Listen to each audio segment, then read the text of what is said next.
Olá, meus amigos, sejam bem-vindos a mais um vídeo aqui neste canal. E hoje estamos aqui para finalmente falar sobre Wakanda Forever, ou Pantera Negra 2, como vocês preferirem. Acabei de sair da pré-estreia, então quero bater esse papo com vocês totalmente sem spoiler, tá, gente? Então, se você ainda não assistiu, fica sossegado, porque a gente vai falar aqui sem revelar grandes surpresas do filme. E sim, tem muita surpresa nesse filme. Você que achou aí que estava tudo revelado em trailer, não, senhor, tem muita coisa bacana ainda para você se surpreender, mas vamos lá. Bom, e vamos começar então explicando onde esse filme se encaixa dentro da cronologia do MCU.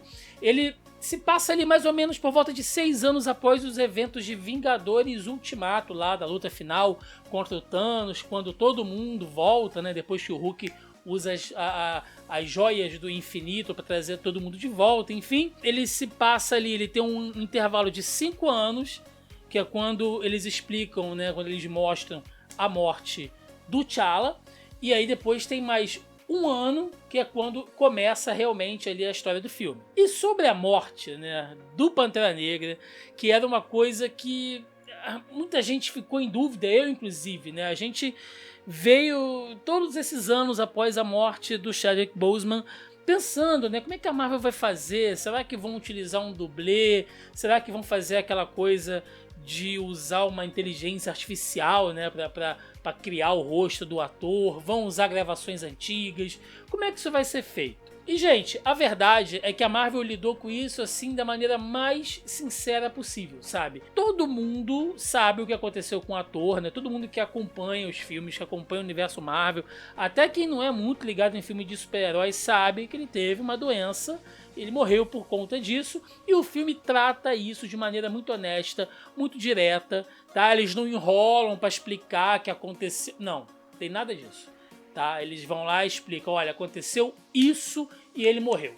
E aí o filme segue e isso não leva 5 minutos para ser apresentado no filme, e toda a história vai decorrer a partir desse ponto então, né? E aí a gente começa a entrar nas questões políticas do filme, porque ele é um filme com muita politicagem. Afinal de contas, a gente está falando de uma das nações mais poderosas do mundo, né, pensando no universo Marvel, que perde não só o seu protetor, porque o Pantera Negra ele não é só um guerreiro, né, ele não é só um protetor assim no sentido direto, mas ele é um chefe de estado, ele é um líder, ele é um rei.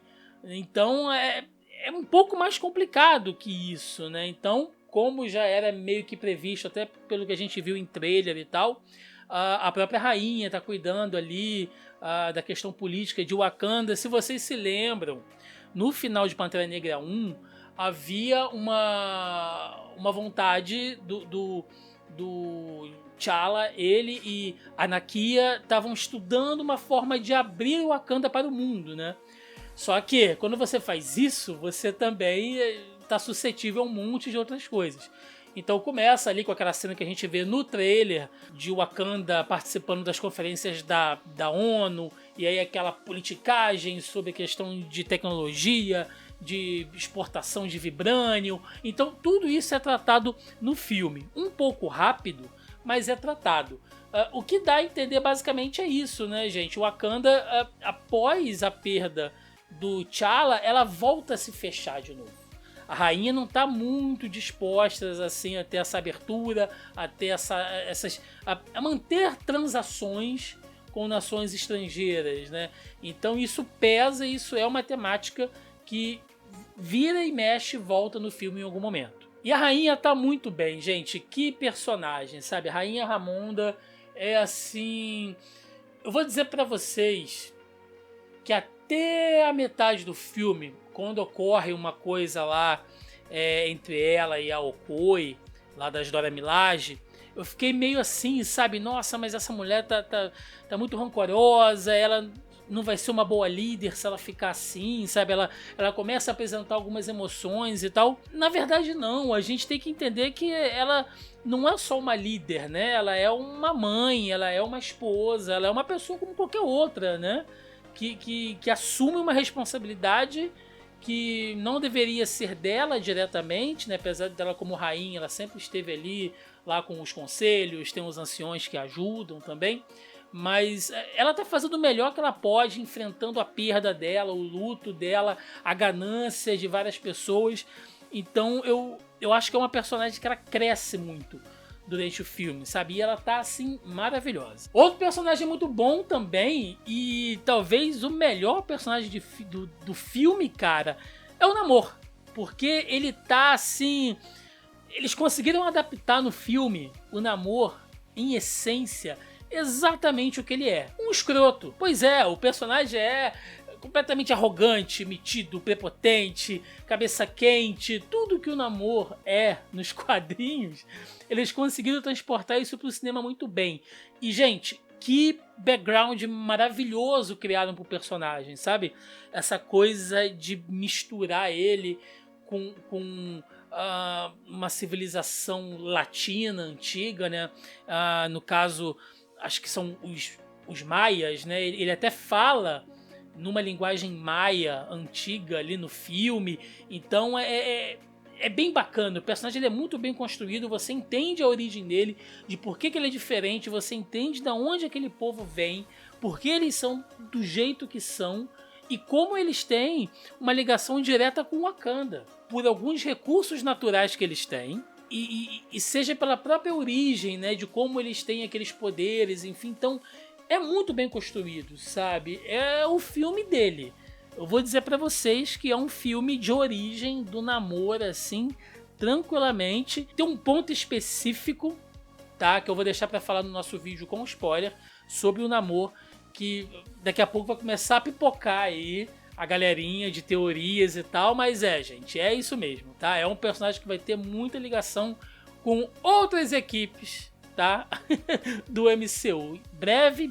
Outro personagem maravilhoso também, M'Baku. M'Baku, ele mostrou que, assim, tem uma fala dele no filme, não é um spoiler, tá, gente? Onde ele tá discutindo ali com os anciões e tal, e aí ele fala uma coisa e todo mundo fica olhando pra ele assim, assustado, né? E ele responde, não é porque eu vivo numa tribo isolada, eu sou um guerreiro, que eu não tenho acesso a livros, né? Que eu sou um burro, que eu sou um selvagem. E é isso. O M'Baku, ele cresce nesse filme em relação ao anterior. Ele não é só aquele cara feroz, sabe, bruto. Ele é quando ele precisa ser. Mas ele também é um líder, né, de uma das tribos lá que compõem o Wakanda. Ele é um cara sábio. Ele tá mais velho. Ao mesmo tempo que ele é um aliado, ele é um conselheiro também ali, em relação a quem vai assumir o trono de Wakanda e tal. Então é um personagem que cresce muito e tem muito destaque, sabe? Vale muito a pena prestar atenção nele, porque é um personagem que cresce muito nesse filme. Em compensação, agora eu vou fazer uma crítica negativa, né? Que é a personagem da Riri Williams, a Coração de Ferro. Que, assim, gente, claramente, assim, nada contra a atriz, tá? Acho que a menina mandou bem. Ela não é o alívio cômico, mas ela traz um pouco de leveza pra história em alguns pontos, porque ela tá ali totalmente, sabe, perdida. Ela é uma estudante que cai de paraquedas ali numa situação envolvendo duas das nações mais poderosas do mundo, né, com tecnologia super avançada e tal. Então ela traz algumas questões irreverentes que ajudam a dar uma leveza pro filme, e isso é bom. A gente não pode esquecer que existe um público mais jovem, infantil, que está curtindo o filme. Ele é um filme pesado, carregado, trabalha com luto, com perda, com morte. Então você precisa de pontos de respiro na história. Então nesse ponto ela faz muito bem. Mas a personagem em si, cara, sabe assim, quando claramente você pega alguma coisa que não era pra estar ali, e alguém vai e encaixa e fala, olha, precisamos usar isso aqui mais pra frente em algum momento. Então, coloca aí, sabe? Claramente a minha impressão foi essa. A menina é boa, o personagem tem muito potencial, mas ela entra e sai da história, assim, entra meio, sabe, nada a ver, e sai também sem dizer pra onde vai. Então, nesse ponto, é uma personagem que, se ela não tivesse no filme, sinceramente, não faria falta. O pretexto de roteiro para ela estar no filme poderia ser qualquer outra coisa, e a participação dela, no contexto geral, é bem relevante. E a Shuri? né? Shuri, que a galera tá aí apostando, né? Que é a nova Pantera Negra e tal. Pra quem tá acompanhando os trailers, as notícias, os brinquedos. Gente, uma coisa que sempre dá spoiler em filme é brinquedo. Porque os caras lançam já com os nomes dos personagens. Então se você acha alguma coisa, geralmente linha de brinquedos dá spoiler, né? Mas o que eu posso dizer sobre a Shuri e o novo Pantera Negra, eles constroem bem a coisa, tá? Porque se vocês lembrarem, e era uma coisa que eu tinha esquecido, aliás, né? Quer dizer, não é que eu tinha esquecido, mas passou batido, era que o Killmonger, né? O Michael B. Jordan, no primeiro filme, ele destrói aquelas plantas, né? Que eles usam lá no ritual para dar poderes ao quem vai assumir o manto de Pantera Negra. Ele destrói todas. Então, eu fiquei pensando nisso depois, né? E isso é usado no filme. Então, são muitas questões para resolver. Tipo, quem vai assumir o manto? Porque, como eu falei, não é só ser um guerreiro, tem que ser um líder também. Ele tem que ser aceito pelos anciões, pelas outras tribos. Então, tem uma questão política e tem essa questão do ritual em si, precisa da flor.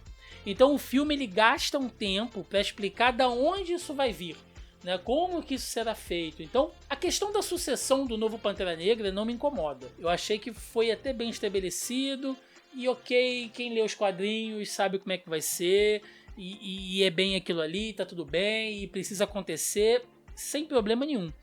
A questão é que cara, parece que não é o lugar, sabe? Eu gosto da personagem da Shuri, eu acho que ela é uma ótima coadjuvante, eu acho que ela trabalhava, né, muito bem ali aquela dobradinha dela com T'Challa, que ela era mais alegre, ela era mais pra frente, né, e ele ali era mais sério e tal, e ele era meio ali ligado às tradições, e ela é uma pessoa mais progressista, então um meio que complementava o outro. Eu acho que o filme conduz bem essa linha de mudança dela, né? Tem uma cena que estava nos trailers também, que é o Namor falando, né? Para você ser um bom líder, você passa por grandes perdas, né? Alguma coisa assim, pessoas que passam por grandes perdas são bons líderes, enfim, o sentido é esse, né? Ela passa por uma sucessão de coisas que faz com que ela amadureça muito rápido. Então esqueçam aquela Shuri do primeiro filme, aquela é outra coisa e tal. As mudanças precisam acontecer, mas isso precisa ser muito trabalhado daqui pra frente, porque eu não sei, sabe? Alguma coisa ali não me convenceu ainda exatamente. A guerra em si, né? A gente sabe que em algum momento Talocan, né? A cidade lá, o povo do Namor vai entrar em conflito com Wakanda. Gente, é assim sensacional, porque a gente é apresentado por uma nova civilização que funciona de maneira totalmente diferente, sabe? Com outros costumes, outros rituais, uma outra tecnologia, uma outra biologia, né? Então é muito interessante isso. E os caras estão muito bem, sabe? Os Atlantes, entre aspas, digamos assim, estão muito bem no filme. É um dos pontos altos, tá? Realmente ali todo o núcleo lá do Namor funciona muito bem. Esse filme deixa claro o seguinte: o Wakanda é muito poderosa. O Wakanda tem uma fonte de força que é o Vibranium, que é uma responsabilidade deles, mas também é assim, uma dádiva, né? É algo que coloca eles assim anos-luz de todas as outras nações. Mas o Wakanda não é invencível. Essa visão que a gente tem um pouco, né, até uma certa arrogância, uma certa soberba de Wakanda, de que eles são os mais poderosos e que eles fazem e acontece a hora que eles quiserem, não é bem assim. E eu achei que o filme trabalha isso muito bem, sabe? Eles não diminuem o Wakanda, mas ao mesmo tempo eles mostram, olha, existem muitas coisas pra gente explorar no MCU ainda, né? Uma pseudo-Atlântida, quem sabe mais pra frente uma Latvéria lá com Doutor Destino, né? A gente não sabe ainda como isso vai ser apresentado.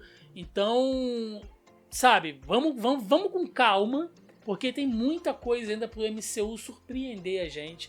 Eu achei que esse conflito entre as nações ficou muito bem feito. E aí eu vou encerrar, gente, com 2 pontos positivos, 2 pontos negativos, tá?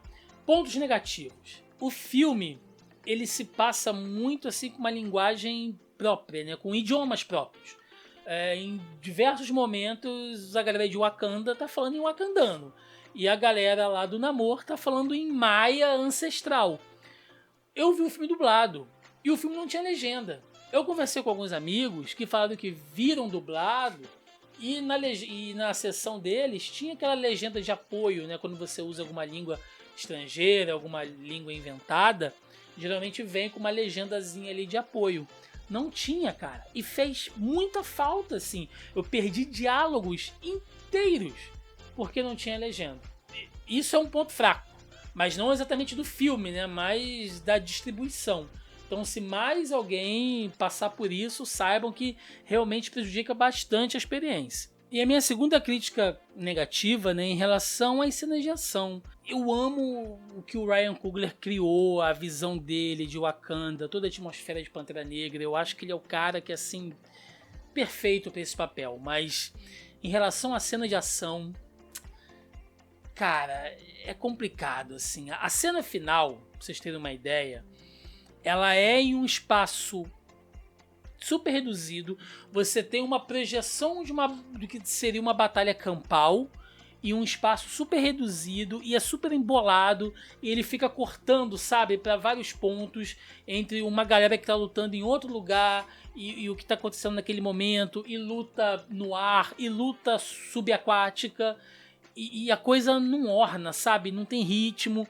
E uma hora é gente com armadura, outra hora é gente parecendo um personagem de Power Rangers, sabe, esses Super Sentai japoneses. Daqui a pouco é gente submarina, é baleia, é tubarão, é robô, é guerreiro wakandano, é tudo junto. Sabe quando a gente é criança e você vai brincar de bonequinho, né? E aí você pega uma caixa cheia de boneco assim, você vira e fala, agora eu vou fazer uma luta aqui. Aí você pega, sei lá, o boneco do He-Man com o Cavaleiro do Zodíaco, com sabe, com o Jaspion, com as Tartarugas Ninja, e aí você mistura aquilo tudo.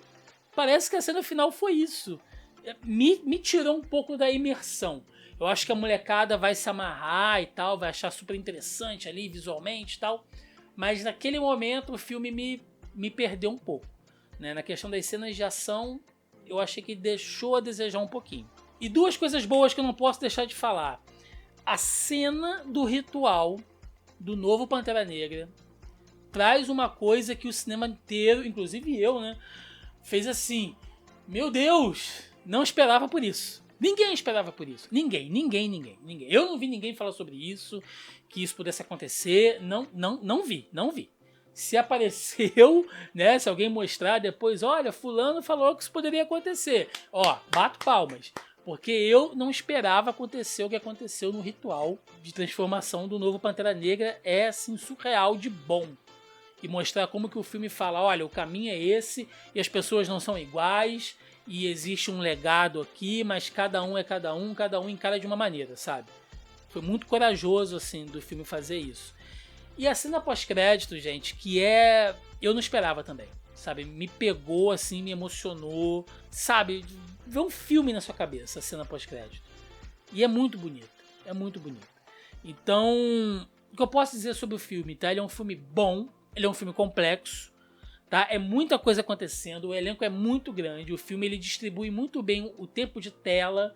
É importante a gente dizer isso também. Todos os personagens ali têm tempos de tela certinho, todo mundo tem uma participação legal, mas é muita coisa acontecendo ao mesmo tempo, então ele é um filme complexo sim, até um certo ponto, mas é bom, vale a pena, podem ir ao cinema tranquilamente, vai ter muita coisa pra gente falar sobre ele ainda. É isso, gente. Se você já viu o filme, deixa nos comentários aí o que você achou. Se você não viu ainda, vai lá assistir. Volta aqui que muito em breve eu vou lançar também um vídeo mais completo aqui com spoiler, falando tudo que eu achei sobre esse filme. E a gente comenta um pouco melhor. É isso, gente. Dê o seu like ou dislike, o que você preferir, mas por favor se inscreva no canal que nos ajuda e nos incentiva bastante. É isso. Vou ficando por aqui. Até a próxima e valeu!